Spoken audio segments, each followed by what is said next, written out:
रहा है कि मैं और आप अपने आप को जांचें कि मैं और आप अपने आप को कौन सी कलीसिया में, कहना चाहिए कौन सी कलीसिया के सदस्य हम हैं और किस कलीसिया के सदस्य हम बनना चाहते हैं। आइए हम छोटी सी प्रार्थना करेंगे, उसके बाद हम परमेश्वर के वचन की तरफ चलेंगे। धन्यवाद धन्यवाद राजाओं के राजा हमारे आसमानी बाप, बड़ी शुक्रगुजारी के साथ प्रभु, बड़े ही धन्यवादी हृदयों के साथ आज की इस दोपहर में प्रभु हम तेरे सम्मुख में हैं और खुदा हम धन्यवाद करते हैं क्योंकि खुदा तेरा वचन कहता है धन्य है वे जो धार्मिकता के भूखे और प्यासे हैं क्योंकि वो तृप्त किए जाएंगे। और प्यारे परमेश्वर धन्यवादी हैं खुदावंद के तू हमारी आंतरिक प्यास को बुझाने के लिए, हमारी आत्मा की प्यास को बुझाने के लिए फिर से तैयार है। हालेलुया। और मैं प्रार्थना करता हूं प्रभु आज के वचन पर तेरी बड़ी आशीष हो।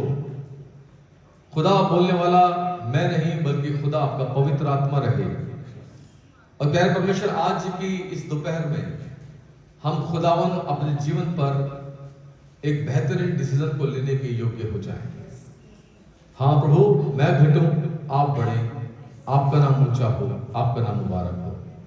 सब कुछ आपके हाथ में सौंपते हुए धन्यवाद के साथ खुदा आपने हमारी प्रार्थना को सुना है।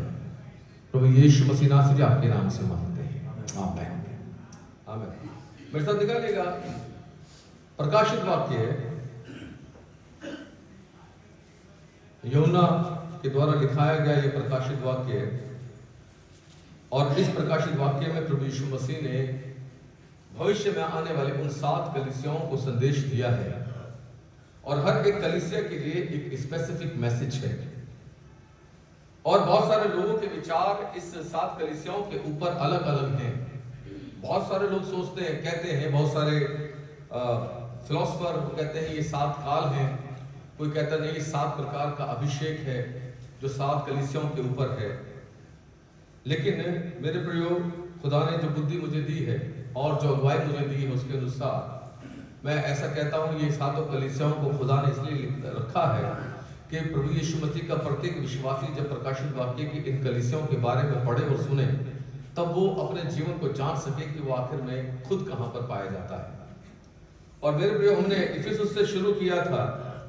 पहली कलीसिया थी इफिसुस, जिसका मतलब था डिजायरेबल, और उसके बाद दूसरी कलीसिया थी सुमरना, जिसका मतलब था हाईली डिजायरेबल।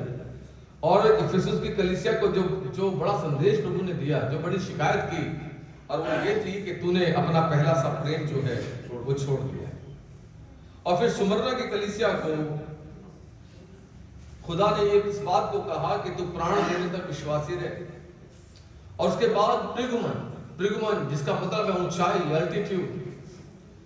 और खुदा ने उस कलीसिया को 2 बातें बताई, 2-3 बातें उनसे कही। पहली चीज, खुदा ने उनको इस बात के लिए बताया है कि तू वहां रहता है जहां शैतान का सिंहासन है। और फिर खुदा ने उनसे शिकायत की कि तू जो है, तेरे यहां कुछ ऐसे हैं जो बिलाम की शिक्षा को मानते हैं और कुछ ऐसे हैं जो निकुलियों की शिक्षा को मानते हैं और बिलाम की शिक्षा को मानते हैं। और मैंने आपको बताया था बिलाम और निकुलाई की शिक्षा क्या थी। और उसके बाद फिर हम चौथी कलीसिया के पास आए जिसका नाम था थुआतीरा। और थुआतीरा का जो अर्थ था सदाबहार बलिदान। God bless you. मुझे नहीं पता आप लोगों में से कितने लोग इसको लिखते हैं या उसके ऊपर विचार करते हैं, उसके ऊपर मनन करते हैं। और उस थुआतीरा की कलीसिया के अंदर हमने इस बात को देखा था, बड़ी समस्या जो थी वहां वो उस स्त्री इजाबेल के बारे में थी, जो क्या कर रही थी इजाबेल, वो प्रभु के लोगों को मूर्तियों के ऊपर चढ़े हुए बलिदान को खाने के लिए सिखा रही थी। वो उनको मूर्ति पूजा करने के लिए प्रेरित कर रही थी। वो अपने आप को भविष्यवक्तिनी कहती थी। खुदा ने उनको इस बात को बताया कि अगर वो मन नहीं फिराएंगे तो फिर समस्या हो जाएगी। खुदा ने उनसे प्रतिज्ञा की कि मैं तुम्हें भोर का तारा दूंगा। और फिर यहां मैं और आप आज 5वीं कलीसिया जो सरदीस की कलीसिया है उसके ऊपर विचार करने के लिए यहां पर तैयार हैं। प्रकाशित वाक्यों की 7 कलीसियाओं में से सरदीस 5वें नंबर की कलीसिया है। और सरदीस का अर्थ जो है अलग अलग विद्वान बाइबल के फिलोसोफर अलग अलग तरीके से देते हैं। कुछ कहते हैं कि सरदीस का जो मतलब है वो है वो जो शेष है, यानी जो शेष का मतलब जो बचा हुआ है। और कुछ कहते हैं सरदीस का मतलब है अवशेषों से भागना। लेकिन अगर मैं और आप हिब्रू भाषा के अंदर इस सरदीस शब्द के अर्थ को देखें तो मेरे प्रियो इसका अर्थ है भागने वाला, भागने वाला। और ये भागने वाला चर्च क्यों इसका अर्थ निकला? क्योंकि ये परमेश्वर की शिक्षा से भाग रहा है। सरदीस की कलीसिया परमेश्वर के वचन और उद्देश्य से हट गई है। जैसे थुआतीरा की कलीसिया के अंदर लोग कंप्रोमाइजिंग लाइफ जी रहे थे,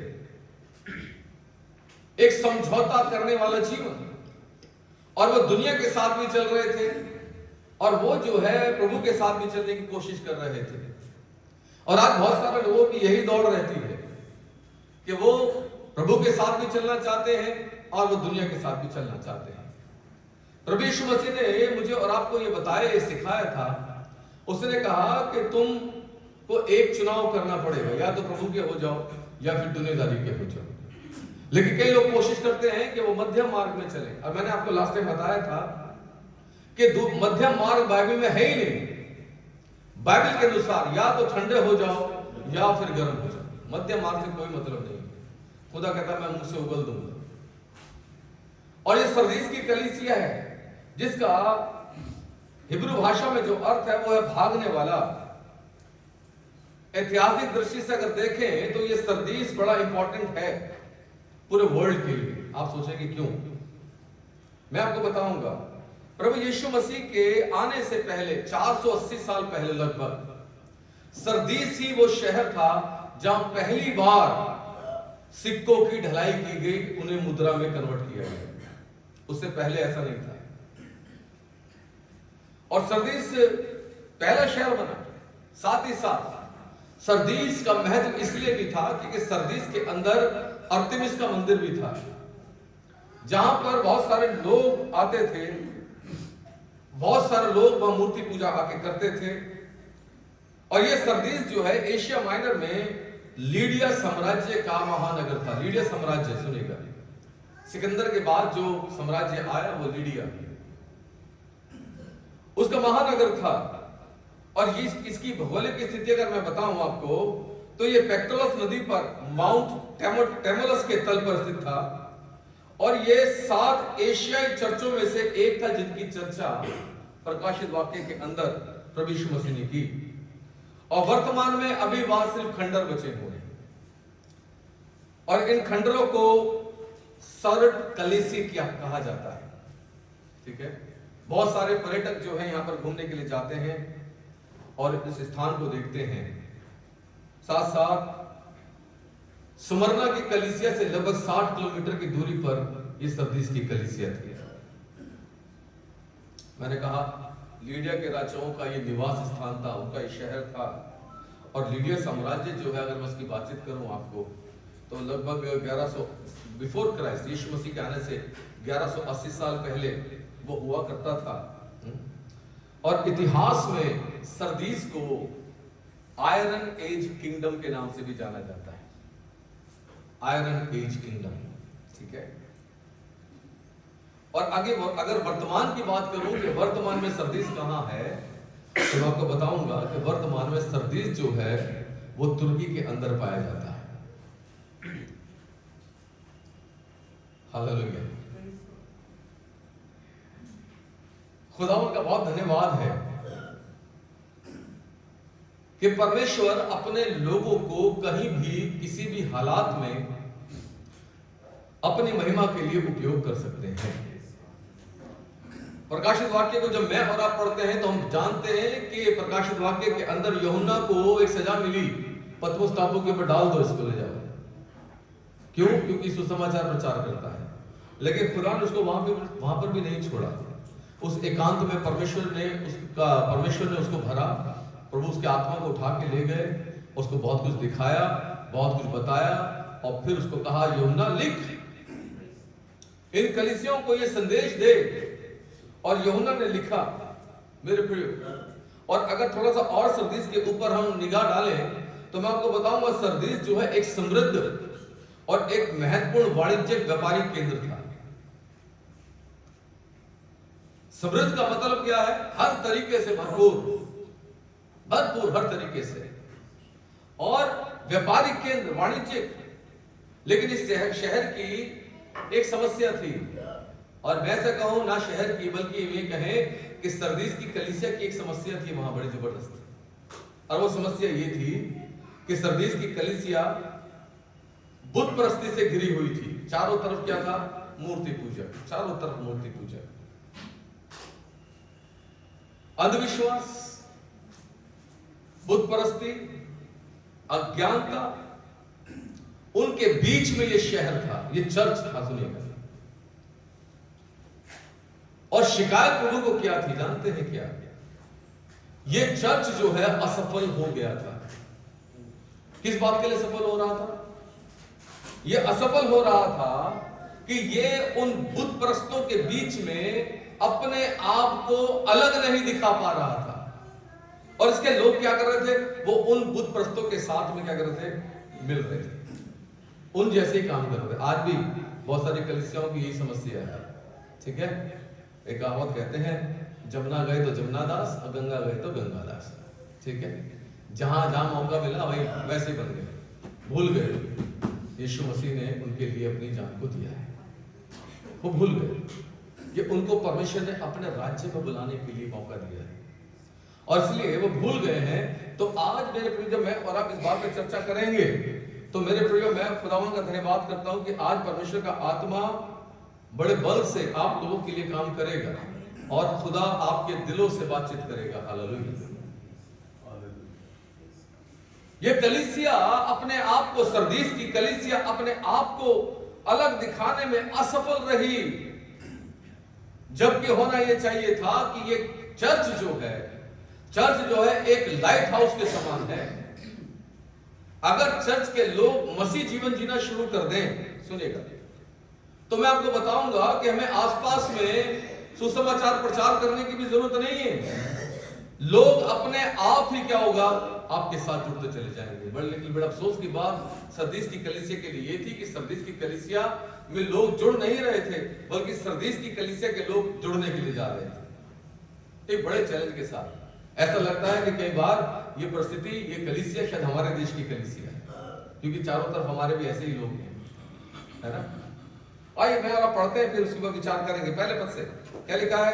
सरदीस की कलीसिया के दूत को यह लिख, जिसके पास परमेश्वर की 7 आत्माएं और 7 तारे हैं, वो ये कहता है कि मैं तेरे कामों को जानता हूं, तू जीवता तो है, कहलाता है, पर है मरा हुआ, पर है मरा हुआ। हालेलुया। जानते हैं, इसलिए चूंकि सरदीस की कलीसिया अपने आसपास के लोगों के बीच में या उनके साथ एक डिफरेंस करने में असफल हो गई, इसलिए परमेश्वर ने उसे कहा तू जीवता तो कहलाता है, लेकिन क्या है? यू आर डेड, तू मरा हुआ है, तू मर गया है, मैं तेरे कामों को जानता हूं, ठीक है। और मैं परमेश्वर का धन्यवाद करता हूं, आज बहुत सारे लोग जो चर्च में आते हैं, प्रभु के ऊपर भरोसा करते हैं, उनके जीवन में प्रभु ने अद्भुत काम किया है, मिरेकल के सहभागी हैं, और मेरे प्रिय बपतिस्मा पाए हैं, और वो भी अपने समाज में, अपने मोहल्ले में, अपने लोगों में, अपने जान पहचान के लोगों में, वो मेरे प्रियो अपनी पहचान बनाने में क्या हो गए हैं? असफल हो गए। और ये बड़े दुख की बात है? वो अपने आप को अन्य जातियों से अलग दिखाने में असफल हो गए हैं। होली आई तो होली, दिवाली आई तो दिवाली, रक्षाबंधन आया तो रक्षाबंधन, मतलब ही नहीं है। और इसीलिए क्योंकि वो असफल हो गए हैं, मेरे प्रियो, मैंने कहा खुदा आज हम में से प्रत्येक से बातचीत करेगा, ठीक है। वो दुनियादारी के साथ चलना चाहते हैं, ठीक है, भूल जाते हैं कि कलीसिया के साथ हमारी जिम्मेदारी क्या है। भूल जाते हैं कि हमारे लिए हमारे प्रभु यीशु मसीह ने अपने बलिदान को दिया, अपने प्राण को दिया, अपना लहू बहा दिया। ठीक है, हमारी जिम्मेदारी उसके साथ किया है।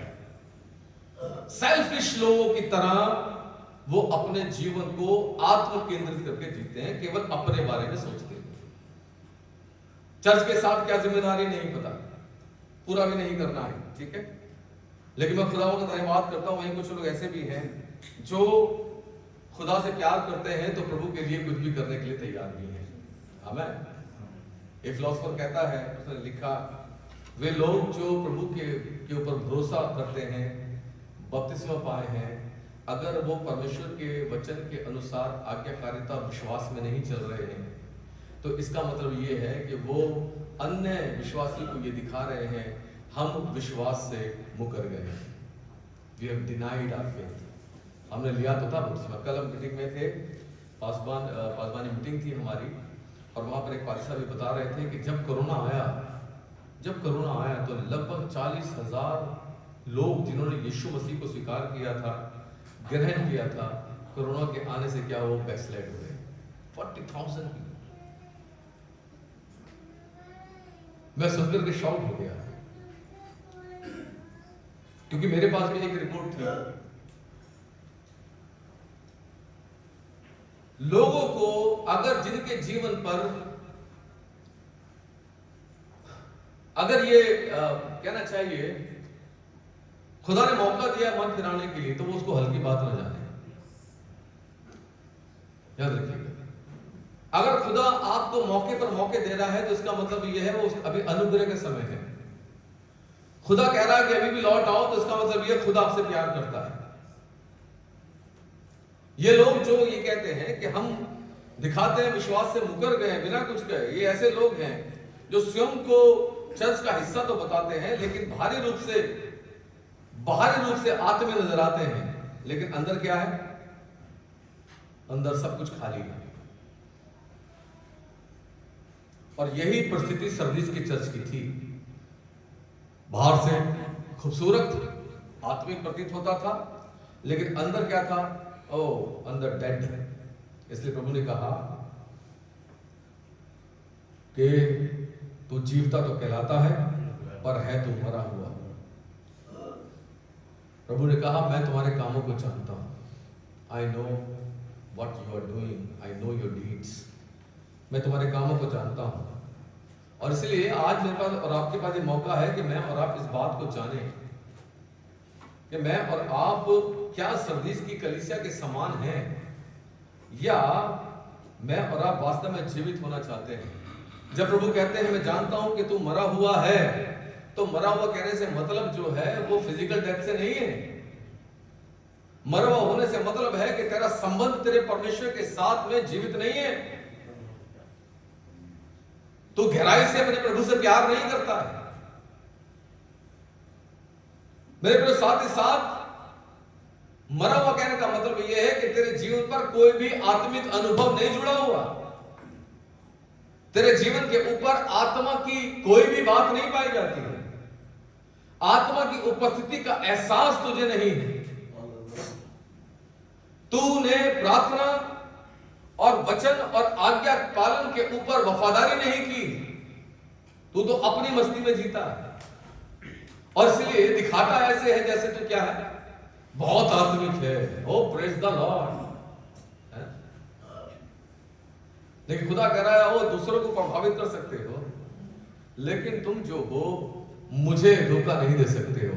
तुम ऊपर से दिखाते हो कि तुम जीवित हो, लेकिन भीतर क्या है? You are absolutely dead. तुम मरा हुआ है। या मैं ऐसा कहूं, मेरे प्रिय सरदीस का चर्च जो है वो फरीसियों के समान पाप का शिकार हो गया। जब निकालिएगा मत्ती रचित सुसमाचार उसका 23 अध्याय निकालिएगा, 27 और 28 पद के जिसको मिल जाता है मेहरबानी से आप ऊंची आवाज से पढ़े। मत्ती रचित सुसमाचार उसका 23 अध्याय। यस, चलिए मैं पढ़ता हूं आपके लिए। ओ यीशु मसीह के शब्द हैं। यीशु ने कहा, हे कपटी शास्त्रियों और फरीसियों, तुम पर क्या है? हाय, चूना फुरी हुई कब्रों के समान हो, जो ऊपर से तो सुंदर दिखाई देती है, हाँ, परंतु भीतर मुर्दों की हड्डियों ओ ऊपर से बड़ा सुंदर। कुछ लोग समझते हैं कि चर्च जो है वो एक बड़ी बिल्डिंग है ईंट गारे की। नो, अगर आप ऐसा सोचते हैं तो मैं कहूंगा आप बड़े इग्नोरेंस में जी रहे हैं। बाइबल को पढ़ेंगे तो आपको पता लगेगा we are the church. Church तो मैं और आप हैं। खुदा कह रहा फरीसी शास्त्रियों से तुम पर हाय। क्यों तुम पर हाय? तुम चूना फिरी हुई कब्रों के समान हो, ऊपर से बहुत अच्छा दिखाई देते हो, लेकिन अंदर क्या है?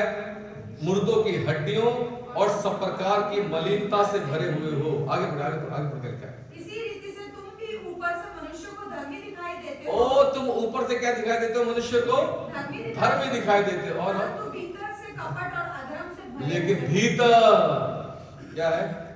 तुम कपट से और अधर्म से भरे हुए हो। तुम्हारा मन क्षमा करने वाला नहीं है। बुराई करने को तुम दौड़ते हो, परमेश्वर की आज्ञा का तुम विरोध करते हो, उसके वचन को तोड़ते और मरोड़ते हो। तुम जो परमेश्वर का हक है उसको वो नहीं देते हो, और खुदा का वचन जो कहता है करने के लिए वो नहीं करते हो। लेकिन तुम क्या करते हो? एक दूसरे के ऊपर उंगलियां उठाते हो, निंदा करते हो। पौलुस कहता है एक दूसरे को घूंसे मारते हो। यशाया में लिखा हुआ है, तुम चुना फिरी हुई कब्रों के समान हो। दूर से अच्छा दिखाई देता है, अंदर क्या है? अंदर कुछ भी नहीं है। खुदा कहता है मैं बाहर से नहीं देखता, अंदर से देखता हूं। सरदीस की कलीसिया मेरे प्रियो फरीसियों की धार्मिकता से प्रभावित हो गई। ऊपर से ठीक ठाक दिखो, लेकिन अंदर से मैल से और बुराई से भरे रहो। तुम लड़ने की कोशिश मत करो, अपने आप को परमेश्वर के लिए ना पवित्र बनाओ, और ना ही अपने आप को परमेश्वर के काम के लिए एक महिमा का पात्र बनाओ, और ना ही अपने जीवन को परमेश्वर को समर्पित करो। जो दिल में आया वो करो, जैसे निकुलाई कहते थे। क्या कह रहे थे वो? जो दिल करे वो करो। अरे तुम अनुग्रह में हो, तुम्हें तो पहले ही माफी मिल गई है। और इसलिए सरदीस की कलीसिया के साथ ही समस्या खड़ी हुई। प्रभु कहते हैं मैं तेरे कामों को जानता हूं, तू जीवता तो कहलाता लेकिन है कैसा? मरा हुआ। इसलिए दूसरे पद में खुदा ने कहा जागृत हो। जागृत होने का मतलब क्या है? जागृत होने का मतलब है पश्चाताप करना, रिपेंट करना। पश्चाताप कर। खुदा चेतावनी दे रहा है, आत्मिक रूप से जागृत हो जा। अब सोया हुआ ना रहे, क्योंकि खुदा का आत्मा शिकायत करता है कि मैंने अपने परमेश्वर के सामने तेरे किसी भी काम को पूरा नहीं पाया। तू कहता कुछ है, करता कुछ है, बोलता कुछ है, सोचता कुछ है, पवित्रता की बात करता है लेकिन अपवित्रता से भर जाता है। तू क्या कर रहा है? धोखा देने वाला है। खुदा कह रहा है जागृत हो, और जो चीजें जो बाकी रह गई हैं और जो मिटने पर है उन्हें दृढ़ कर। तू जाग जा, और जो कुछ तेरे पास है उसको थाम ले, दृढ़ हो जा, और जो कुछ मरने जा रहा है उसको अलाइव कर। सरदीस की कलीसिया को खुदा एक बड़ी चेतावनी देते हैं, शिकायत करते हैं मेरे प्रियो। और ये याद रखिएगा, ये जो संदेश सरदीस की कलीसिया को दिया गया है या अन्य तमाम कलीसिया को दिया गया है, ये संदेश उसने दिया है जो परमेश्वर की 7 आत्माएं और तारे हैं, जिसके पास परमेश्वर की 7 आत्माएं और तारे हैं। सुनेगा, और 7 आत्माएं और तारे जो है एक ही, उनका अर्थ एक ही है। क्या है? परमेश्वर के लोग, परमेश्वर की कलीसिया। वो जो सृष्टि करता है, जिसने अपने वचन से सब कुछ थामा हुआ है, वो कलीसिया को संदेश दे रहा है। याद रखिएगा, ये कुछ ऐसा है जब कोई खुफिया मिशन होता है आर्मी के साथ में, तो आर्मी उस मिशन के अंदर जो है अलग अलग बटालियन से लोगों को इकट्ठा करती है, और उनको भी नहीं बताती। उनको लास्ट में पता लगता है कि हमें करना क्या है। जानते क्यों? ऐसा क्यों? कहीं ऐसा ना हो कि उनका कोई मिशन जो है वो लीक हो जाए। और इसलिए वो अलग अलग जगह से लोगों को बुला लेती है, जो बहादुर होते हैं, जिनको कोई रिकमेंड करता है, और फिर उनके साथ क्या होता है? एक मिशन कंबाइन करके उनको जो है यूज किया जाता है। और मैं और आप इस बात को बेहतर तरीके से जानते हैं कि इन कलीसियाओं में से, वर्तमान की कलीसियाओं में से, वर्तमान चर्चों में से भी परमेश्वर ऐसे ही काट छाट और करके चुने हुए लोगों को क्या कर रहा है, वो निकाल रहा है। याद रखिएगा, खुदा के यहाँ डिनोमिनेशन वाले लोग नहीं जाएंगे, बहुत सीधी सी बात है। खुदा के यहाँ वो लोग जाएंगे जो मसीह कहलाएंगे। Praise the lord. और इसलिए सरदीस की कलीसिया, मेरे प्रियो, खुदा ने जो संदेश दिया है, यह संदेश आज वर्तमान कलीसियाओं के लिए भी जो है, या ऐसा कहें वर्तमान कलीसियाओं के ऊपर भी लागू होता है, यह उनके लिए भी प्रासंगिक है। और मैं और आप आज वर्तमान में बहुत सारे चर्चेस को देख सकते हैं, कलीसियाओं को देख सकते हैं, छोटे चर्च को देख सकते हैं, बड़े चर्च को देख सकते हैं, ठीक है। और बड़े चर्च की अगर मैं बात कर रहा हूं तो मैं और आप बड़े चर्चेस के अंदर जब जाते हैं, हम उनके बहुत सारे बड़े प्रोग्राम देखते हैं, बड़ा कार्यक्रम है। और इतना ही नहीं, भीड़ भाड़ भी बहुत है, उनकी सेवाएं बड़ी सुव्यवस्थित हैं, ठीक है, बड़ी डिसिप्लिन है, और वो बाहर से आध्यात्मिक नजर आ सकते हैं, बड़े आत्मिक नजर आ सकते हैं, लेकिन उनकी हालत भी सरदीस की कलीसिया के समान हो सकती है। याद रखिएगा, जब मैं और आप प्रभु यीशु मसीह की भक्ति में हैं, मैं और आप प्रभु यीशु मसीह के पास में आए हैं, तो याद रखिएगा, हमारा प्रभु हमें बाहर से नहीं देखता, वो हमें भीतर से देखता है। व्हाट वी आर लर्निंग, हम क्या सीख रहे हैं और हम क्या सिखा रहे हैं, हम कैसे चल रहे हैं, हमारी चालाकी प्रभु देख लेता है। याद रखिएगा,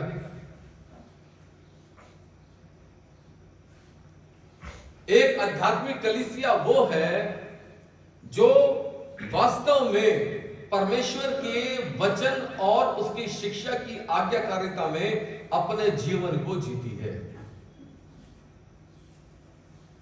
लेकिन जो परमेश्वर के वचन की आज्ञाकारिता और परमेश्वर के डर और भय में अपने जीवन को नहीं जीता है, वो कोई सी भी कलीसिया हो, मेरे प्रियो, वो कलीसिया अपने जुट से, अपने एकता से अगर वो असफल होती है अपने आप को भिन्न दिखाने में, तो इसका मतलब है वो एक डेड कलीसिया है, वो मृत हो गई है। वो सारी बातें मुझे याद है, जब हम पंजाब में गए तो वहां पे जिस चर्च में हमारा प्रोग्राम थे, मीटिंग्स थे, उसके हॉल में, वहां पर एक समय ऐसा था कि जब कलीसिया के अंदर जितने लोग थे उससे कहीं ज्यादा पुलिस वाले होते थे, और एक ग्रुप जो है चर्च के अंदर आराधना कर रहा है और एक ग्रुप जो सड़क पे आराधना कर रहा है। उनमें इतना झगड़ा था, इतना क्लैश था।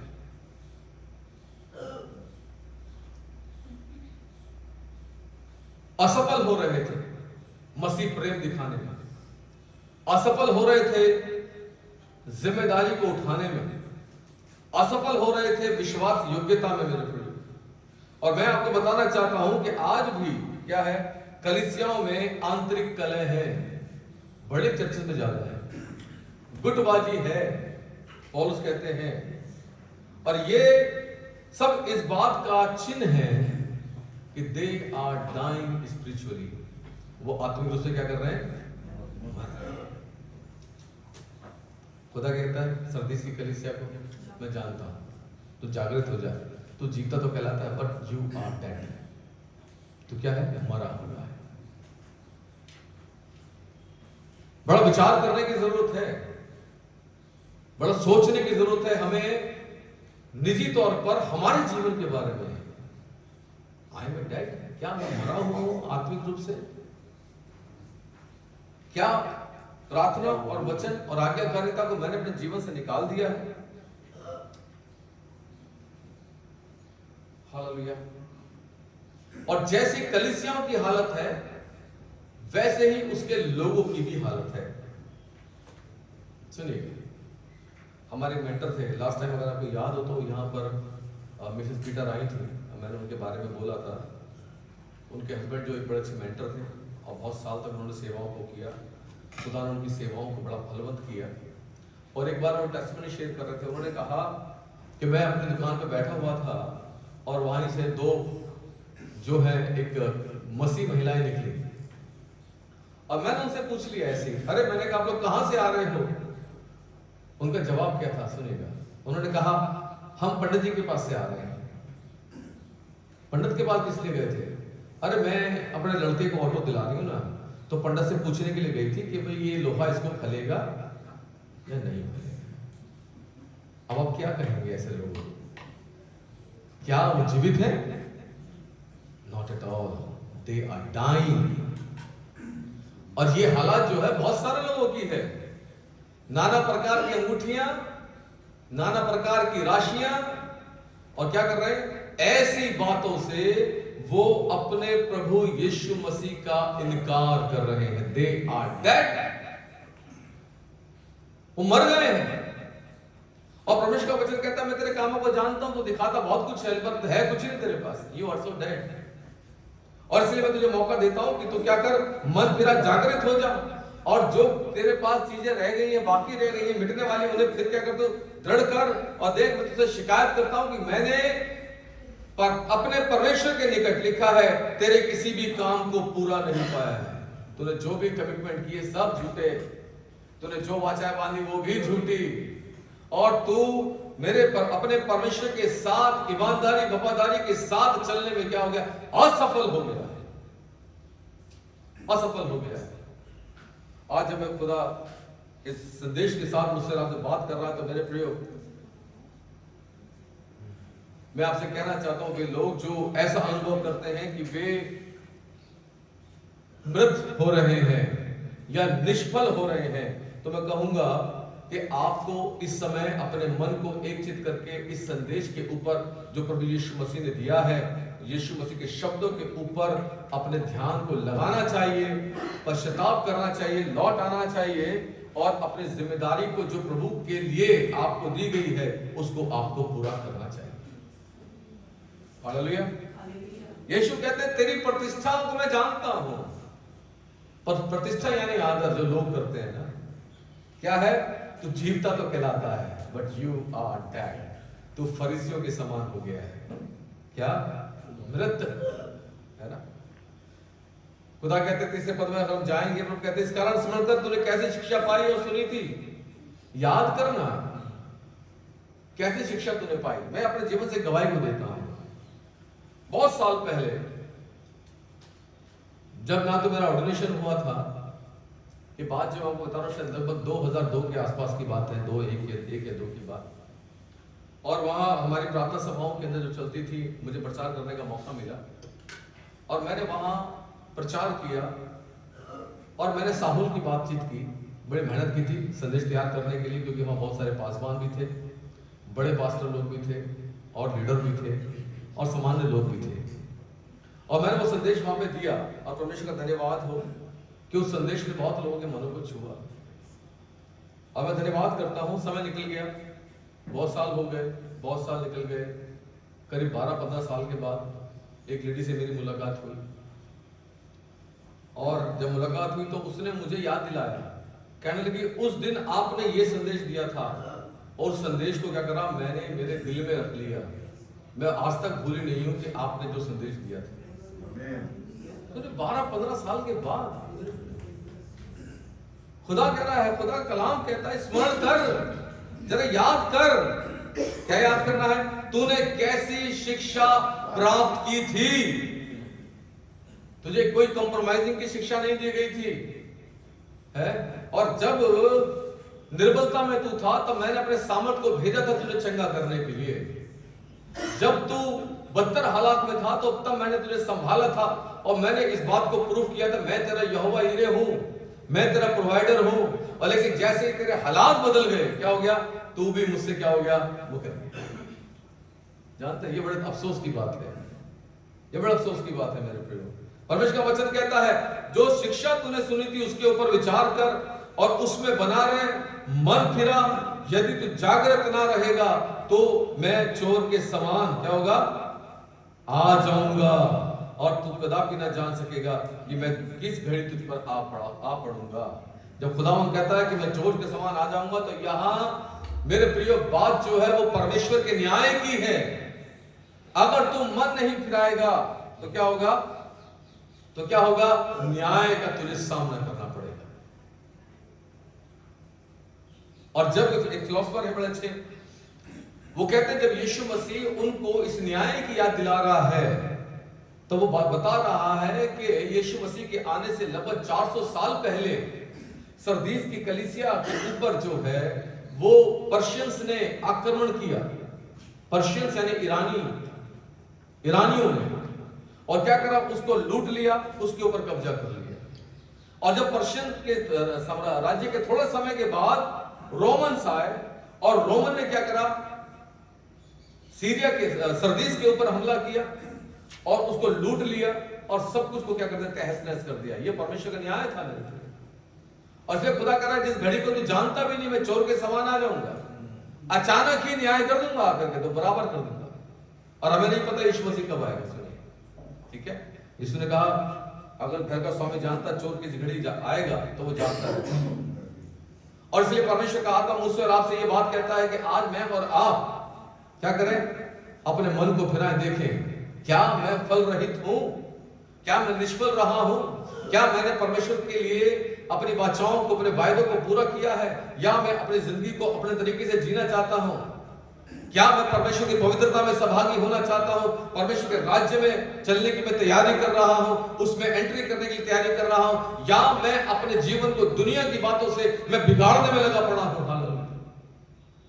क्या मेरी बुरी आदतें अब तक नहीं गई जबकि मुझे बपतिस्मा पाए हुए कितना टाइम हो गया? क्या मैं अपनी परीक्षाओं के ऊपर जयवंत होने के लिए काबिल हो गया हूं? क्या मेरा रिश्ता मेरे परमेश्वर के साथ में गूढ़ और गहरा है या नहीं है? क्या मैं अभी भी उन्हीं बातों में फंसा हूं और मैंने अपने परमेश्वर के बलिदान को जो उसने मेरे लिए किया मैंने तुच्छ ठहरा दिया है? मैंने उस लहू और बदन को जिसको मैं प्रत्येक रविवार को या महीने के पहले रविवार को लेता हूं, मैं उसको धज्जियों में उड़ा देता हूं, मेरे लिए उसकी कोई वैल्यू नहीं है। खुदा कहता है जरा सोच ले, जरा विचार कर ले। जीवता तो कहलाता है लेकिन क्या है, यू आर डेड। मन फिरा। लेकिन यही जहां खुदा का आत्मा सरदीस की कलीसिया से शिकायत कर रहा है, उनकी असफलताओं को गिना रहा है, मेरे प्रिय वही सरदीस की कलीसिया के कुछ लोगों की खुदा का आत्मा जो है बड़ाई भी कर रहा है, प्रशंसा भी कर रहा है। 4 पद में लिखा है, हाँ पर हाँ सरदीस में तेरे यहाँ कुछ ऐसे लोग हैं जिन्होंने अपने अपने वस्त्र अशुद्ध नहीं किए। कुछ ऐसे लोग हैं उन्होंने पाप के साथ में कंप्रोमाइज नहीं किया।